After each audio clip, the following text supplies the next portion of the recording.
Hello pharmacist, आज आपण discuss करणार आहोत डिस्ट्रिक्ट हॉस्पिटल बीड या ठिकाणी फार्मासिस्टसाठी कॉन्ट्रॅक्ट बेसिसवरती वॅकन्सी आलेली आहे, त्याबद्दल आपण डिस्कस करणार आहोत। इथे बघू शकत तुम्ही कधी आलेलं आहे नोटिफिकेशन 13/9/2024ला आणि जे लास्ट डेट ऑफ सबमिशन आहे ॲप्लिकेशन ते आहे तुमचं 27/9/2024।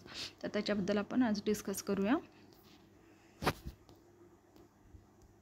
ओके, इथे बघू शकता तुम्ही फार्मासिस्ट वॅकन्सी आलेली आहे। नंबर ऑफ पोस्ट आहे 1 आणि क्वालिफिकेशन काय आहे याच्यासाठी तर बॅचलर ऑफ डिग्री म्हणजे बी फार्म स्टुडंट अप्लाय करू शकतात या पोस्टसाठी, as well as diploma student also eligible for this post. फक्त काय पाहिजेत, रजिस्टर फार्मासिस्ट रिक्वायर्ड आहेत, रजिस्टर फार्मासिस्ट। आणि जे डिप्लोमा स्टुडंट आहेत तर त्यांच्यासाठी 3 इयर्स एक्सपिरियन्स पाहिजे डिप्लोमा स्टुडंटसाठी। आणि जे ॲज वेल ॲज तुम्हाला MS ऑफिसचं व्यवस्थित नॉलेज पाहिजे, म्हणजे तुम्हाला कम्प्युटर व्यवस्थित हँडलिंग करता यायला पाहिजे। त्याच्यानंतर जे प्लेस आहे तुमचं वर्किंग प्लेस आहे ते ART centre district hospital Beed आणि जे मंथली पेमेंट असेल ते तुमचं 21,000 असेल, 21,000 पर मंथ पेमेंट असेल।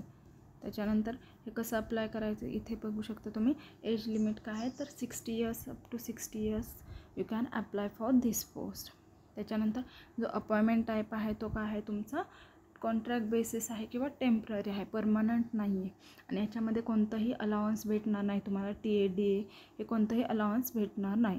आणि कसं अप्लाय करायचं आहे या पोस्टसाठी तर इथे बघू शकता तुम्ही ॲप्लिकेशन फॉर्मॅट दिलेला आहे, तर तो तुम्हाला व्यवस्थित फिल करायचा आहे। ह्याच्यामध्ये जे इन्फॉर्मेशन दिलेले आहे आणि जे डॉक्युमेंट्स रिक्वायर्ड आहे ते सगळे काय करायचे फिल करून काय करायचं एका डॉक्युमेंट्स वगैरे अटॅच करून तुम्हाला इथे ॲड्रेस दिलेला आहे बघा, civil surgeon office district hospital Beed या ठिकाणी तुम्हाला 27/9/2024पर्यंत तो सबमिट करायचा आहे। तर ओके, तर जे बीड डिस्ट्रिक्टमधले आहे किंवा ज्यांना हा जॉब करायचा आहे तर त्यांनी अप्लाय करू शकता। Okay, thank you.